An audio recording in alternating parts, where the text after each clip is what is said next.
오늘 참 안타까운 우리가 이야기들을 보게 됩니다. 그러니까 잘 아시는 것처럼 다윗은 늘 하나님과 함께 동행하는 사람이었습니다. 그래서 하나님께 항상 가서 묻고 또 그 물은 걸 가지고 전쟁하고 또 심지어는 어떻게 제가 어떤 방법으로 전쟁을 할까요? 하는 방법도 물으시고 우리 주님 앞에 모든 것을 묻고 답을 듣고 전쟁을 하고 나갔던 다윗이었습니다. 그래서 싸움의 그 승패 자체가 본인의 어떤 준비나 자신의 능력에 있지 않고 하나님의 어떤 음성을 듣는 거에 있었던 사람이 다윗이었습니다. 참 우리가 늘 아는 것처럼 시편 23편을 썼던 그 다윗, 여호와는 나의 목자시니 그 초장에 아무것도 부족한 것이 없습니다라고 했던 그 겸손하고 참 하나님 앞에 그 온유한 눈빛을 가졌던 다윗의 모습은 이제 온데간데 없어지고 어떤 다윗이 있는 거예요? 그 승리한 후에 그 승리에 도취되어져 있는, 그리고 이제는 그 남은 힘을 어디다 써야 될지 모르는 참 인간의 어떤 한계를 보여주는 다윗의 모습을 보게 됩니다. 더 이상 묻지 않습니다. 더 이상 전쟁에 나갈 때 하나님 앞에 무릎 꿇지 않습니다.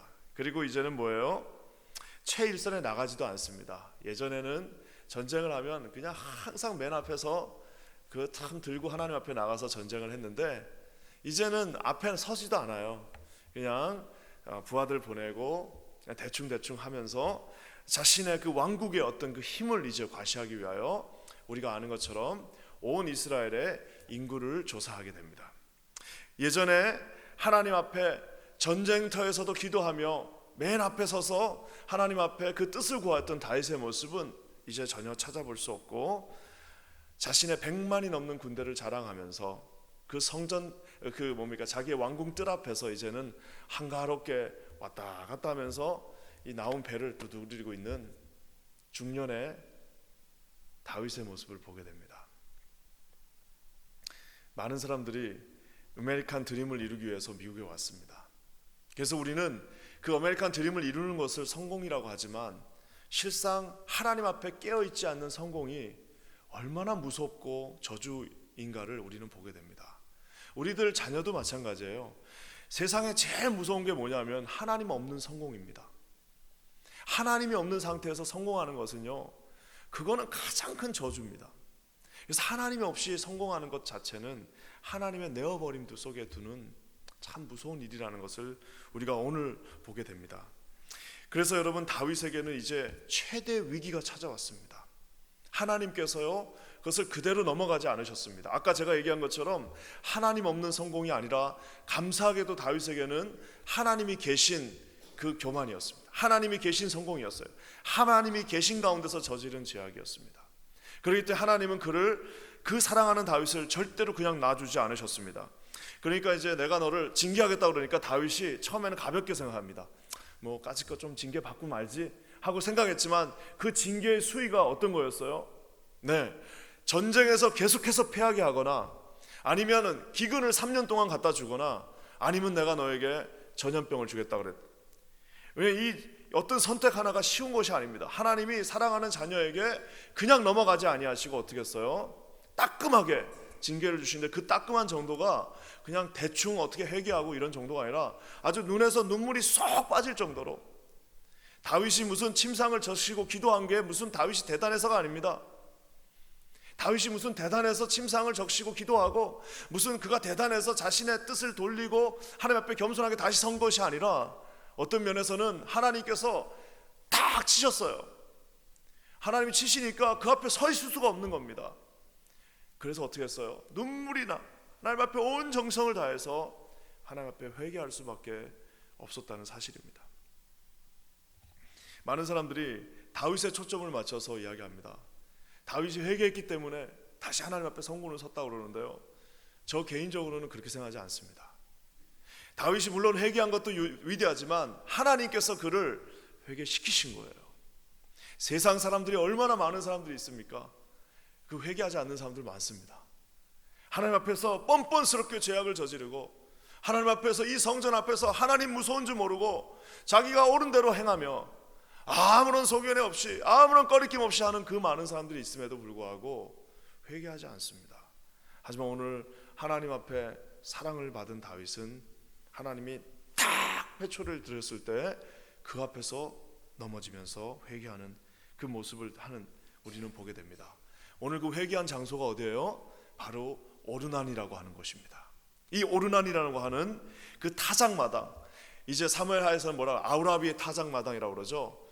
그래서 그 아우라비의 타작마당에서 다윗이 오늘 회개하게 되고요. 그 회개하는 순간에는 어떤 일이 있었어요?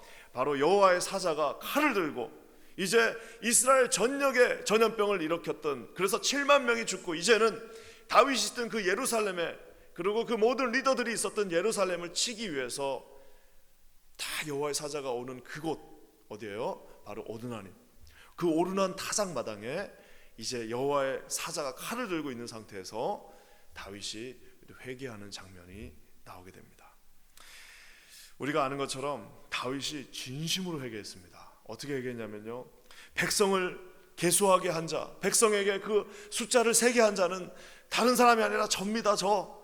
제 여기서 우리가 다 죄를 받은 이유는, 우리가 징계를 받은 이유는 바로 접니다. 범죄하고 악을 행한 자는 바로 접니다, 주님. 그러면서 뭐라 그래요? 나와 내 집을 치세요. 차라리 우리 백성들을 치지 마시고 나와 내 집을 치십시오. 범죄하고 악을 행한 자는 접니다. 하나님, 절대로 이제 여기 예루살렘을 통과하지 마시고 저를 차라리 치십시오. 저와 제 집을 죽이십시오. 저를 밟고 가십시오, 주님. 하면서 그는 회개합니다. 저는 이 본문을 어제부터 쭉 읽으면서요, 참 어제 우리 육주 목사님 말씀도 너무 은혜가 됐는데, 참 이 말씀을 보면서 우리 성경의 그 신학에서 가장 어려운 구절 하나가 여기 나옵니다. 그건 뭐냐면은 어제 본문에요, 우리 심지어 여호와께서 재앙 내리신 것을 후회하셨다라고, 뉘우치셨다라는 표현을 씁니다. 여러분, 하나님이 자기가 결정한 걸 뉘우치실 수가 있는 분이세요?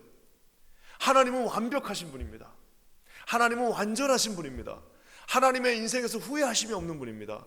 하나님은 철저하게 완벽하신 분입니다. 그렇기 때문에 그가 내린 결정에는 뉘우친다는 말은 인간이 쓰는 말입니다. 뉘우친다는 말은 하나님에게서는 붙여서는 안 되는 말이에요. 그럼에도 불구하고 다윗이 진심으로 회개하니까 하나님께서 어떻게 해요? 내리시고자 했던 그 재앙을 뉘우치시면서 자기 자신을 인간의 모습으로, 정말 인간의 모습같이 착각하게끔 만들 만큼 그 앞에 섰던 그 재앙을 위드로 하시는 모습을 보게 됩니다. 참 난해한 구절이에요. 하나님이 어떻게 뉘우치실 수가 있어요? 그렇지만 하나님은 다윗의 그 진심 어린 회개 앞에서 자기 자신의 그 징계를 멈추시는 모습을 보게 됩니다. 그러니까 오르난이라는 곳은 어떤 곳이냐면, 이렇게 예루살렘이 이렇게 길쭉하게 있으면요, 저 끝에 딱 있습니다. 길쭉하게 있는 그 끝에 딱 있는데요, 지금 그 여호와의 사자가 이제 모든 이스라엘을 다치고 칼을 들고 그 앞에 딱 와 있습니다. 이제 들어가려고. 근데 다윗이 그곳에서 하나님 앞에 엎드려서 회개하니까 어떻게 해요? 칼자루에 다시 칼을 꼽았던 곳입니다. 저는 이 말씀을 읽으면서 저희들 가운데 어떠한 죄악이 있다 할지라도, 우리가 어떠한 하나님 앞에 실수를 했다 할지라도, 우리가 하나님 앞에 이렇게 다윗과 같은 모습으로 진심으로 회개하고 하나님 앞에 선다면은 하나님이 어떻게 해요? 그 칼자루를 꼽으신다라는 것을 보게 됩니다. 그뿐만 아니라 다윗은 여기 이곳에서요, 정말 진심으로 예배했습니다. 그 땅은 다 자기 땅입니다. 왕조였기 때문에 자기 땅이고요, 또 심지어는 오르난이 뭐라고 그랬어요? 이거 다 가져가십시오. 다 드릴 테니까 당신이 마음대로 예배하십시오 라고 얘기했어요. 하지만 다윗이 어떻게 하죠? 무슨 말? 그럴 수 없다. 내가 하나님 앞에 정심을 다해서, 그래서 심지어 그 산 가격이요, 다윗이 페이한 그 가격은요, 그 조그만 타작마당 하나를 페이한 게 아닙니다. 심지어 그 오르난산, 오르난이 그 갖고 있던 그 땅 전체, 그 땅 전체를 다 페이한 가격, 아주 심하게 많이 비싸게 친 가격으로 그 땅을 다 사서 어떻게 해요? 하나님 앞에 진심으로 대충 하지 않고 전심을 다해서 예배를 드렸습니다. 많은 사람들이 하나님 앞에 예배를 드릴 때 어떤 옷을 입고 와야 됩니까? 우리 청년들, 청소년들 많이 묻죠. 뭐 옷을 뭐 아무거나 입고 와도 되지 않나? 하나님 앞에 예배할 때 뭐 꼭 그렇게 뭐 이렇게 헌금을 해야 됩니까? 뭐 하나님 앞에 예배하는데 뭐 우리가 뭐 어떻게 해야 됩니까? 라고 하는데요. 어떻게 하는 거죠? 이 다윗의 모습을 보면 됩니다. 어떻게 해요? 허투루하지 않았어요. 자기한테 주어진 것도 어떻게 했어? 다시 페이를 하고 전심을 다해서 이 하나님 앞에 뭐예요? 조금도 누구도 상처 주지 않고 다 페이하고 하나님 앞에 그 대가를 지불하고 예배드리는 모습을 보게 됩니다.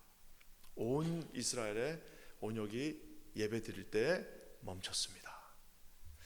참 이 말씀을 보면서 결국에는 뭐예요? 진심으로 회개할 때, 그리고 온 마음을 다해서 예배할 때 하나님이 심지어는 뉘우치시면서 그 재앙을 멈추시는 것을 보게 됩니다.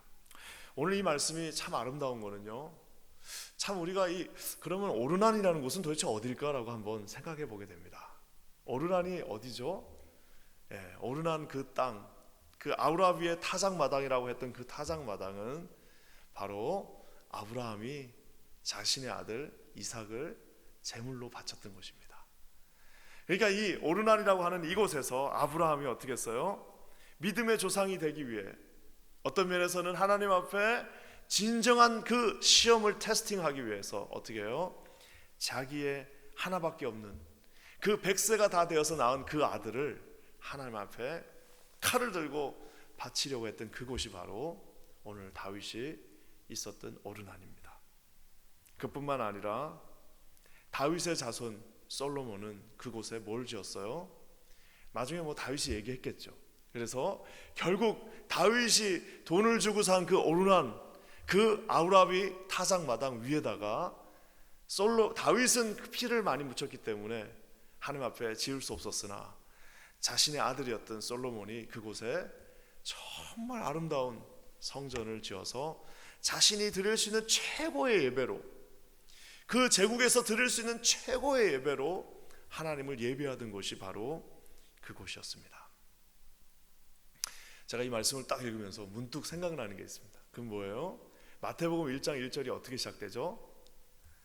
아브라함과 다윗의 자손, 누구가 하나 더 있어요? 다윗의 자손 예수 그리스도의 세계라. 아유, 나는 딱 이 말씀을 보면서 아브라함이 이삭을 제사드린 곳, 다윗의 자손 중에 하나였던 솔로몬이 그 아름다운 성전을 지은 그곳. 근데 여러분, 아브라함의 그 이삭을 바칠 만한 그 믿음도 결국에는 불완전했습니다. 그뿐만 아니라 다윗의 자손 중 하나였던 솔로몬이 제국의 모든 것들을 다 동원해서 드렸던 그 예배도 결국에는 타락하게 되었고 결국에는 하나님이 기뻐하시지 않게 되었습니다. 우리에게는 아브라함과 다윗의 자손, 그 위에 뭐가 하나 더 필요한 거예요? 완전한 제물 대신 예수 그리스도가 필요하다는 사실입니다. 오르난에서 다윗이 예배드릴 때 그곳에서 눈물을 흘리면서 예배를 드렸지만 결국엔 그 자손들도 완전하게 주님 앞에는 설 수 없었습니다. 그래서 여러분 뭐예요? 예루살렘 성전이 있던 그곳에 그 한 곳 귀퉁이에서 예루살렘 어디선가에 정확한 위치를 알 수는 없더나 골고다라고 하는 그 어디선가에 우리 예수 그리스도께서 마치 아브라함이 이삭을 바친 것처럼, 마치 솔로몬이 자신의 모든 것을 하나님 앞에 드리며 예배했던 것처럼 영문 밖에서 예수 그리스도가 십자가에 못 박혀 죽은 그 순간 모든 진노가 멈추게 되었고 이스라엘 향했던 모든 재앙들이 멈추게 되었고 저와 여러분에게 이 놀라운 구원이 임하게 되었다는 사실입니다. 사랑하는 여러분, 이 오르난에서 예배드렸던 다윗은 아마 굉장히 겁이 났을 거예요. 이거 예배드리다 나 죽는 거 아닌가? 예배드리다가 이거 나 하나님 앞에 밟혀 죽는 거 아닌가? 생각했으나 하나님은 자신을 뉘우치시고 그곳에서 멈추셨습니다. 다윗은 불안했을 거예요. 하지만 예수 그리스도의 피의 보혈로 그곳에서 예배드리는 저와 여러분은 뭐예요? 우리에게는 정말 어떨 때는 좀 뻔뻔스럽기까지 하지만 거룩한 지성소에 들어갈 거룩한 담력을 얻었나니 누구든 그 피를 의지하고 그곳에 들어가는 자는 뭐예요? 나음과 용서함과 치유하심을 얻게 되리라고 우리 주님이 약속하셨습니다. 이분이 우리의 예수 그리스도 하나님이십니다. 여러분 믿으십니까? 오늘 하루도 주님이 주시는 이 은혜 가운데서 우리의 오르나는 바로 예수 그리스도, 우리의 오르나는 예수 그리스도 그분이십니다. 거기서 우리가 진심으로 회개하고 그분을 진심으로 예배할 때 우리 주님의 예비하신 축복이 우리 사랑하는 모든 성도들 한 분 한 분, 한 가정 한 가정마다 온전하게 임하시기를 주님의 이름으로 간절히 축원합니다.